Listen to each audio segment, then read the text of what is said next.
Ce projet de préparation aux catastrophes qui est financé par l'aide humanitaire de l'Union européenne est un projet régional dans 3 pays et qui se concentre sur 5 zones. Donc on a Rodrigue à Maurice, on a Atsinanana et Melaky à Madagascar et on a Anjouan et Mohéli aux Comores. Ce sont des zones qui sont vulnérables et qui sont aussi isolées et pour lesquelles il serait difficile d'acheminer de l'aide humanitaire en cas de catastrophe. C'est donc important que les capacités de réponse soient déjà sur place et donc l'objectif de ce projet, c'est vraiment d'améliorer et de décentraliser ces capacités de réponse au niveau des bureaux régionaux Croix-Rouge, Croissant-Rouge de ces zones-là. Le premier élément, c'est que les sociétés nationales, elles doivent disposer de plans d'urgence ou de plans de contingence. Donc en fait, l'idée, c'est que la société nationale réfléchit en amont à comment elle va s'organiser lorsqu'il y aura une catastrophe et comment elle va faire pour répondre à cette crise. Le deuxième élément, c'est le fait d'avoir des équipiers qui soient formés.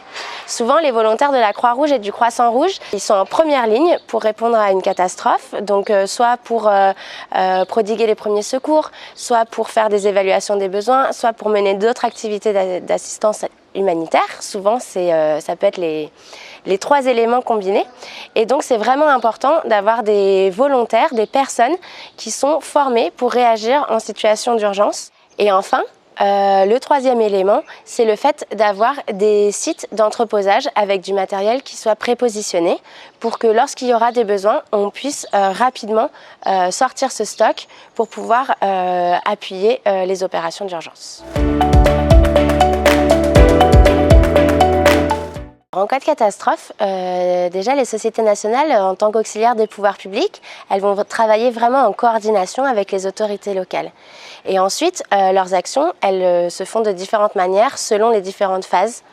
Donc la première phase, quand on sait qu'il y a un phénomène météorologique qui menace leur pays, elles vont d'abord se préparer pour agir. Donc elles vont mobiliser leurs volontaires, transporter le matériel vers les zones d'impact prévisionnelles et elles vont aussi mener des actions d'alerte précoce pour informer les communautés sur la conduite à tenir. Dans un second temps, une fois qu'il y aura eu l'impact, là, la société nationale, elle va mener des évaluations de besoins. Et en fonction de ses besoins, elle va organiser sa réponse d'urgence. Et donc là, ça dépendra donc de l'impact, mais il y a différents types d'actions qu'elle peut mettre en place, comme les premiers secours, des centres d'hébergement, des distributions de biens non alimentaires et ou alimentaires, mais aussi de la sensibilisation sur les maladies hydriques, par exemple.